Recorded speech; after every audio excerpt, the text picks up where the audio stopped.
formative task for adolescents is to maintain attachment while negotiating. Because most parents come in and say, he's 16, I'm done, right? He doesn't need me, he doesn't want me, I'm finished. And we say, no, nothing further from the truth. So just tell us something about what is attachment-based family therapy. So attachment-based family therapy uses a lot of traditional family therapy skills in the room. Comes out of a structural, strategic kind of tradition. But the uniqueness of it is the importing attachment theory into the center of the conversation. Yeah. So rather than focus on behavior management, rather than focus on problem solving, everything is focused initially around what are some of the attachment ruptures in family life that are getting in the way of parents and children working better as a team. Okay? And some of the disappointments and struggles families have with that. I notice in the way you teach and in the videotapes and practice that you show us that emotional focus is very, very strong. Yeah. Is there anything you want to say about that in contradiction to other approaches to attachment-based work? Yeah, so I think when you're doing attachment work and you're doing more trauma-focused narrative stories, the role of emotions becomes quite vital in the work. I think we share a lot of emotion-focused therapy kinds of ideas about the use of emotional processing to try to help people become more authentic and more fluid in their understanding of themselves and their ability to connect with other people. So emotions becomes a very important part of the conversation. So you were talking earlier about importing things from structural, which is quite a behavioral approach. You've taken ideas about enactment, but you've turned them into an emotional enactment, haven't you? Yeah. So for Minuchin, enactment generally meant behavior, get the parent to help the kid sit in the chair for these 5-year-olds. For us, enactment means enacting attachment-based conversations where there's actually a corrective attachment experience. Kids become vulnerable, share things with their parents, ask for advice and help, and parents are in a spot where they're vulnerable, available, sensitive to the kid's needs, and able to help the kid learn about themselves and learn about their relationship. Relational reframing, how to shift the session from here's my son, fix him, to maybe there's something we could all do here together. With adolescents, you have to have an alliance with them, right? When they're 5 or 6, parents pick them up and bring them to therapy, and you got it. When they're 15, that is not how it goes. And if you don't connect with them, make them feel like there's something in this for them, therapy's done. I notice that in many ways you're working on the attachment of the child to the parents, but you're also working on the parent's own attachment without necessarily naming it as that. Yeah. Well, we definitely think about the parent's attachment history and how that's influencing their ability to parent. For us, we think about how do we resuscitate or refurbish the caregiving instinct in parents.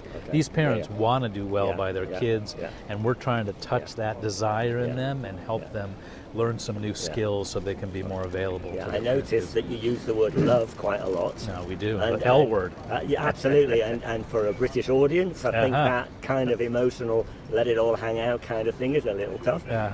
Do you feel that the audience is susceptible, that the British family therapy, British psychologists are amenable, are open to this kind Well, of we're still new in bringing it here, so right. we haven't seen yet. But I think anybody that does family work finds themselves in the middle of conversations about love in some way or another. And we sort of encourage that kind of language because we think that's what's actually missing in some of these troubled families, the sense of connection, the sense of being cared about, the sense of cherishing the relationship. So using that language helps people move into spaces that they don't usually if you're focused more on problem solving and behavior management. When you have a kid who's bound up with anger and resentment and feeling neglected or feeling unloved, they don't have the psychological freedom to think about you. They're struggling for survival. They're struggling to be heard. They're not, I see that how this is hard for you, Mom. I understand it. I so appreciate that you're doing this for me too. There's no There's no room. Their psyche is in a knot when they're troubled kids. When they have secure environments, they're more able to express vulnerable emotions. They feel like they can say things without fear of anger and reprisal from people. They trust that there can be a more give and take kind of relationship. Right. So you've developed this model primarily on an outpatient basis for depression and self-harm, suicidal young people. Do you want to tell us something about other adaptations of the model and where you're taking it at the moment? Yeah, so it's definitely been developed as an outpatient weekly kind of therapy model, which we're actually happy about because it's pretty effective for suicidal kids and yet transportable into the real world. It doesn't require a team or 9 hours a week of therapy as some other models do.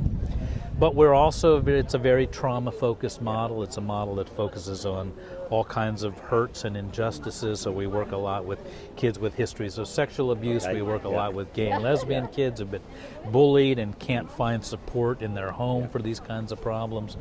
We're starting to work with college students more who are having difficulties transitioning away from home and developing an independent life, but still feeling entangled in their relationships. We've been working with day treatment programs. We're interested in working with inpatient units. We think the model has a lot of relevance for inpatient because it's the way it's modularly structured. It could really be delivered in 2 or 3 days. You could kind of move through the main processes of the model. We fundamentally believe these processes, these internal working models, these interactions between people are malleable and change. I can adjust them and move them back towards a more normative, healthy, functioning family so that people can grow and prosper. So most therapists see themselves as the reparative agent. I'm going to be the good parent that the kid never had, and they're going to learn to trust me and express and explore things they've never been able to talk about and feel like they can trust me and find out their people are worthy, and feel my admiration of them, that I'm the agent of change. In family therapy, that's not our goal, because we have the unique opportunity that the actual parent is in the room.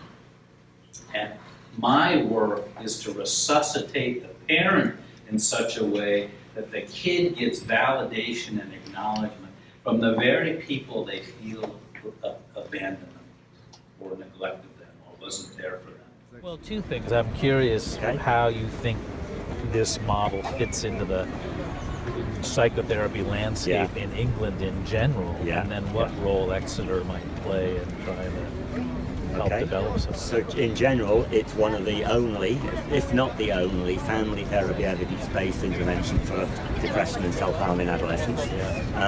So that's really, really important that we develop an interest in that, and we develop training, and we teach people to apply this in their everyday life, because there are lots of suicidal adolescents around in the UK just as there are in the US. So that's the first thing. The second thing is Exeter, we've always had had 2 profiles. One is evidence-based. Our CEDAR, our home institution, is very hot on evidence-based and wants to promote that. But secondly, as a school of family therapy, we've always promoted an integrative approach. And I think ABFD is a fantastic integrative approach, which demonstrates how attachment theory can be pragmatically implemented. There are many theories out there about attachment, and mostly they're helping therapists think about the case they're working in. It doesn't actually help the therapist do anything different. So that's really important. So the question I've got for you, Guy, to kind of finish us off is, what do you think are the main skills that family therapists have to learn in order to be competent at ABFT? We've trained a wide range of people, some family therapists, some psychologists, some analytically oriented people, some cognitive people, and I think everybody brings, it helps if people have some basic experience doing therapy so that they're comfortable with the fundamentals. But as I was saying in the training today, this therapy is so depth focused, so trauma focused, so process oriented that a lot of it has to do with who the therapist is. Yeah. And if they're a kind of person that enjoys that kind of more intense, more personal kind of therapy with strong emotions and uncovering, deep, difficult things, or whether they're the kind of therapist that wants to stay more behavioral and pragmatic. And if they're the former, then they tend to resonate with the work. They find it helps. It provides a map for them doing what they're already trying to do.